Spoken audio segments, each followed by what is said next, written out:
G'day. This year started off with a whimper rather than a bang, New Year's Eve, because I was up in Gembrook, which is 65 kilometres east of Melbourne. Beautiful little place, free camp, fantastic, but I did manage to pick up the 21st century bubonic plague. So there I was tucked in my caravan, feeling miserable, sorry for myself. Couldn't go out and talk to anyone because I had the mask on and all that. But I did manage to, after a couple of days, get out and checked out and chased the puffing billy around the dandenongs. Now that's really something you should get involved with if you can. Great for the family, great for individuals and great for kids.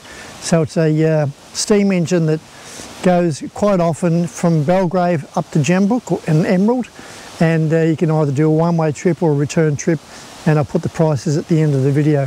So that's something you want to check out. From there I ended up going then down to a place called Lang Lang, based myself there, and then scooted out for a little day trip to Phillip Island.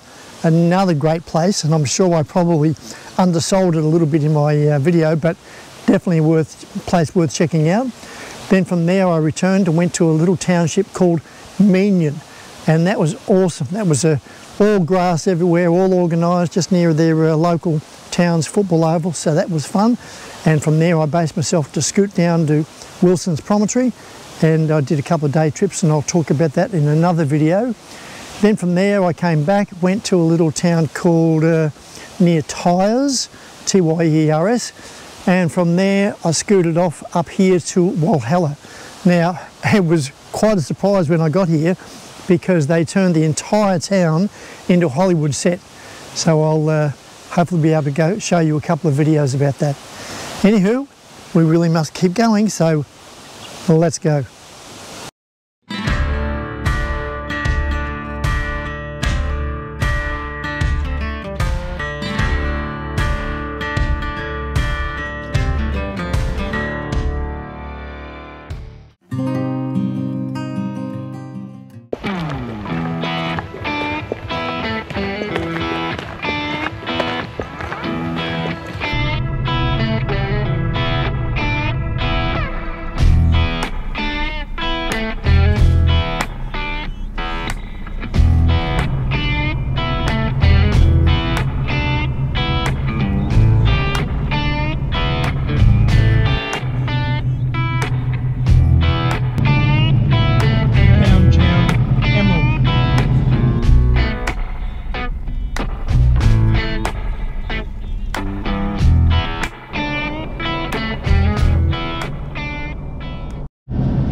When you're going to the camp, go to Walhalla and then Hoddles Creek, and then pick up the route from there. Turning left out of the camp, you'll find a whole lot less potholes in the road and make it 6 minutes slower to get to the main town, but it's just such a luxury, especially if you've got a caravan. And I'm now driving on that road. And yeah, sure, it's a gravel road, but it's, I can tell you, it is major difference than going the other way. So spoil yourself, go the long cut, not the shortcut.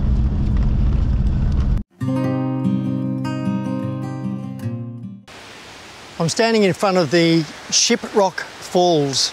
Now that's really quite close to where I'm camping, and yeah, I think it's quite close driving. I probably wouldn't walk it, but if you're a hiker, maybe you might enjoy the hike. And so I'm assuming you can get here through the back way. I never tried that hiking wise. I did drive here. It took me 7 minutes to drive from my campsite. Look, they're not huge. They're not sort of Niagara or anything like that, but they're fun to be, fun to check out.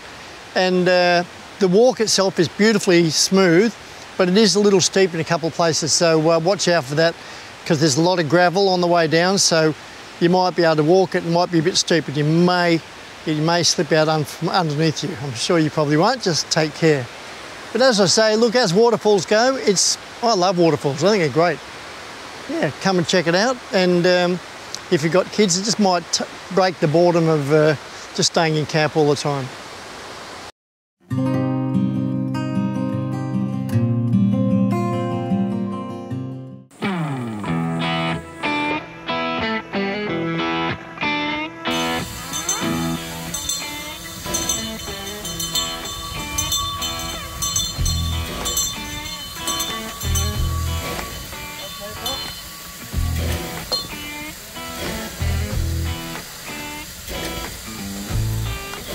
Papa.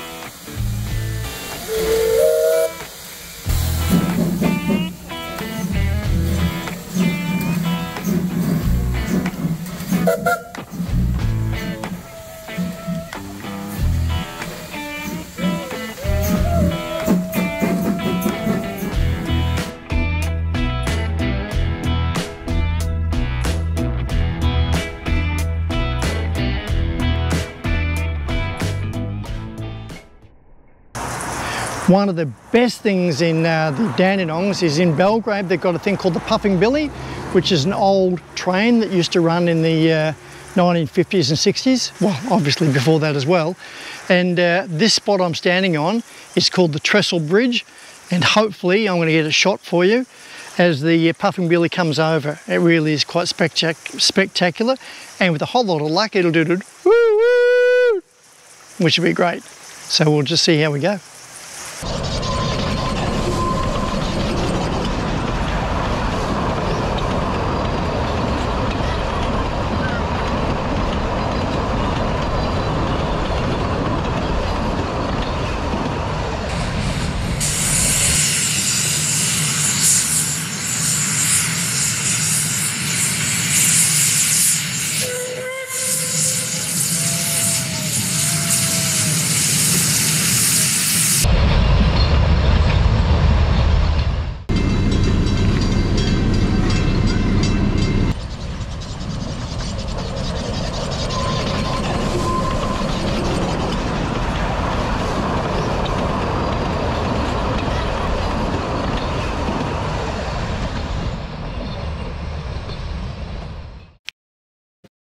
As you know, I'm always keen to find a place for you that's either free or low budget.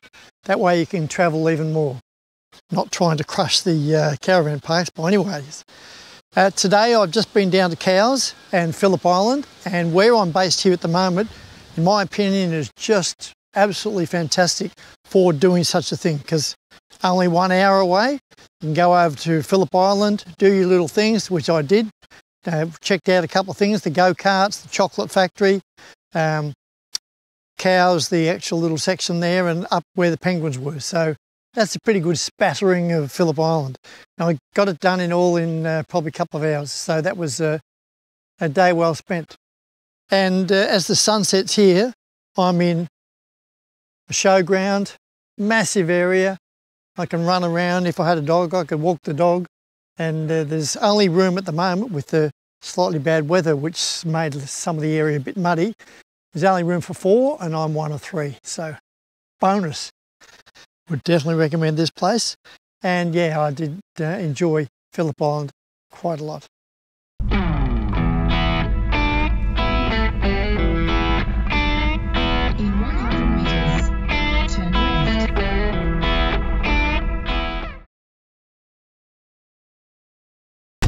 Today's adventure, I'm off to Phillip Island, so I'm looking forward to that.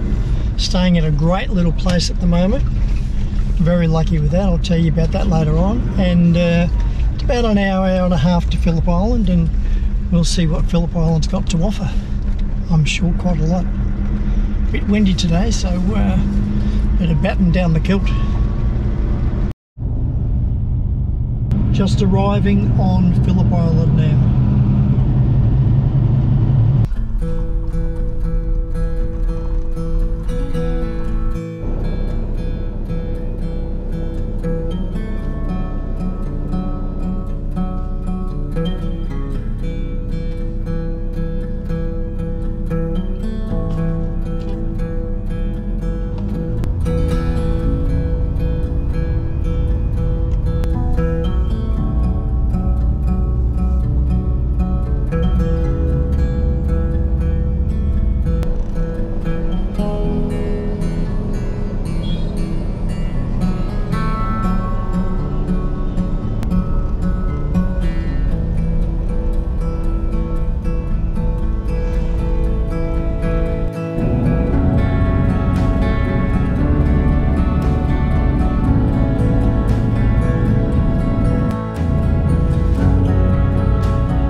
standing in front of one of the beaches just outside of Cowes, probably walking distance from the main shops. And as you can see, it's pretty popular. There's quite a handful of people here.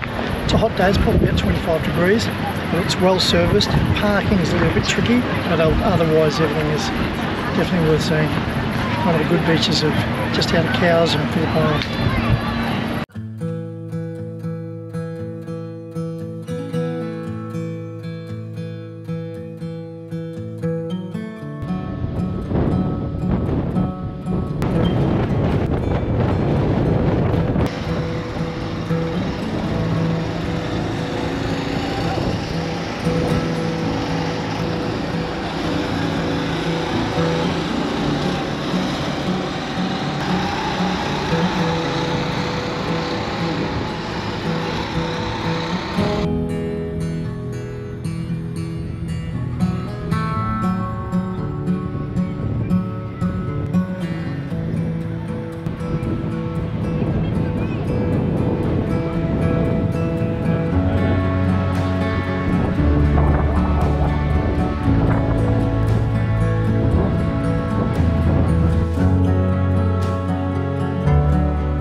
See the cows up there?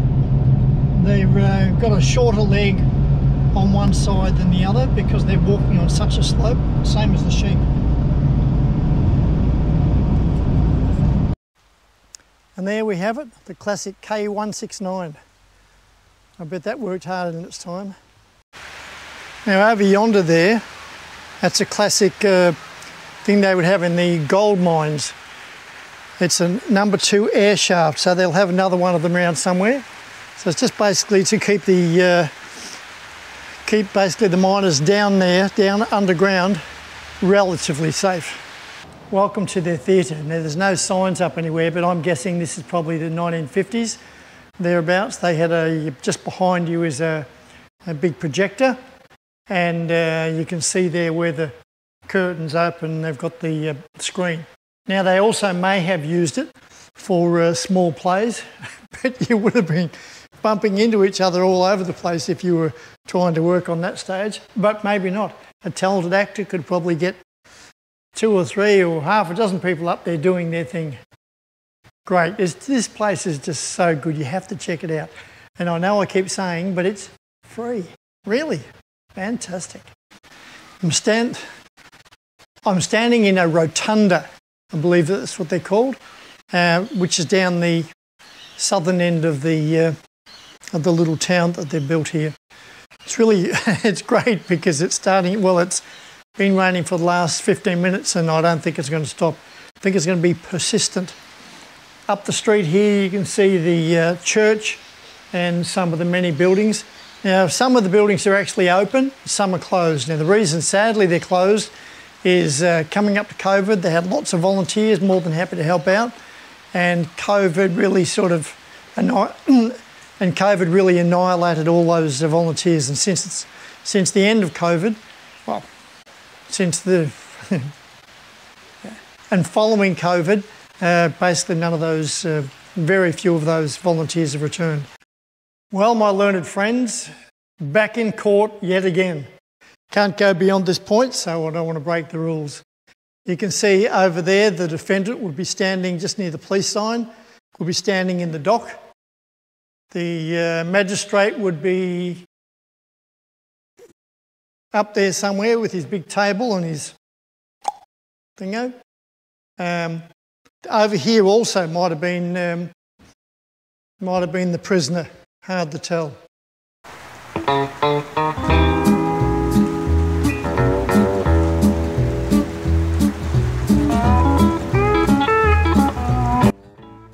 I'm standing in Boston's carriage factory.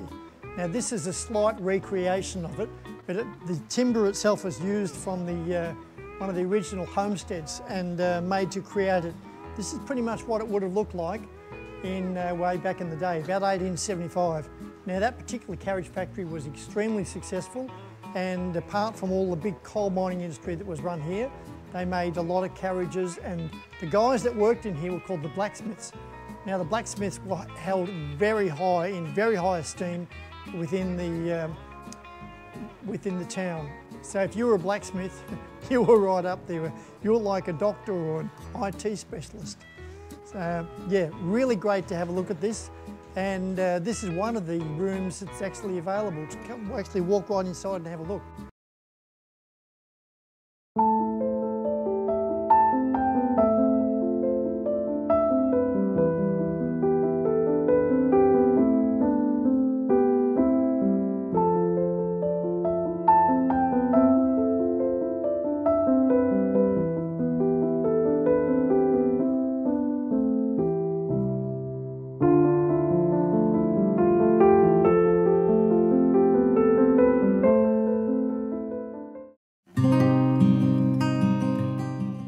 Good morning, top of the morning to you.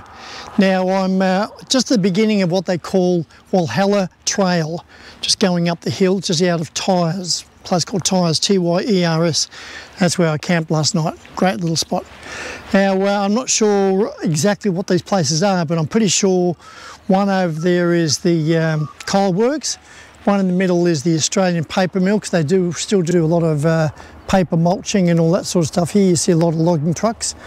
And another far one is again one of the pollutants. It's probably making our coal and our electricity, so I shouldn't criticise it too much. As I say, fantastic view. It's probably worth pulling over and just getting a bit of a shot at it as I head up towards Walhalla.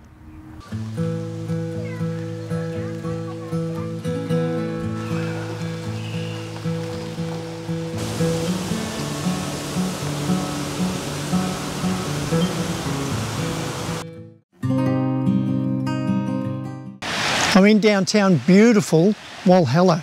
This place is exquisite. I was very lucky to get in, and as I said earlier on, they're doing a movie here. So with the fact that I could actually get through all the filming, and I'm just about to set myself up, so very excited about that. Beautiful little creek running through here, and as you can see, lots of tree ferns and lots of places. And there's a spot here for caravans and various camping people for probably about half a dozen, and then it's full, and it's free. I'll take you around town and show you a bit more if I can. Really depends on whether I can get in and around some of the massive film equipment. Speaking of film equipment, it's so funny. You look at my little system and it literally looks cute compared to the $1 million cameras and the whole setup they've got just down in Walhalla. Anywho, I'll show you a little bit more around town. So let's go.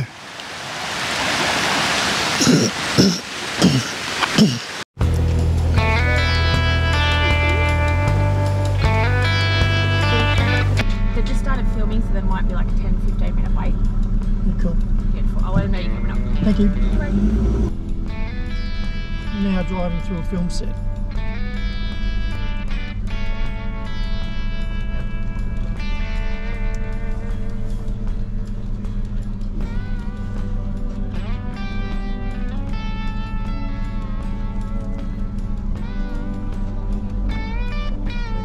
Right.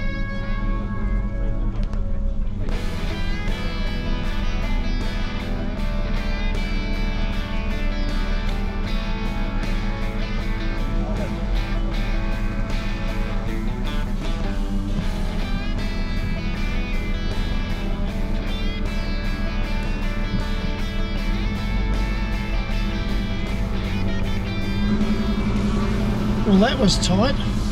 Probably about 6 inches either side of the big camera and the ute. Oh well.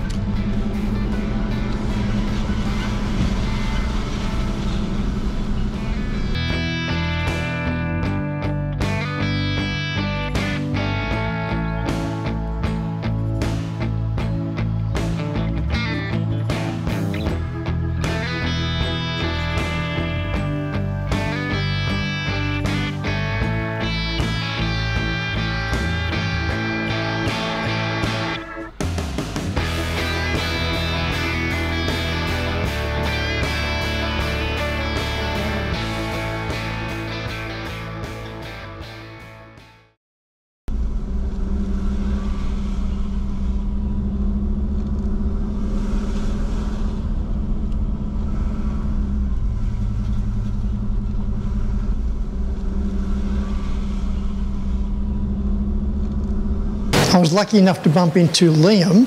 Now Liam is actually an extra in this show because he has a non-talking role. I couldn't afford him to talk. I thought you'd appreciate him being so close to me.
Well, there you have it. Let's wrap up this week's video now. That was giving you a taste of the Dandenongs. Great place to stay for free, just out of Melbourne, which is really handy.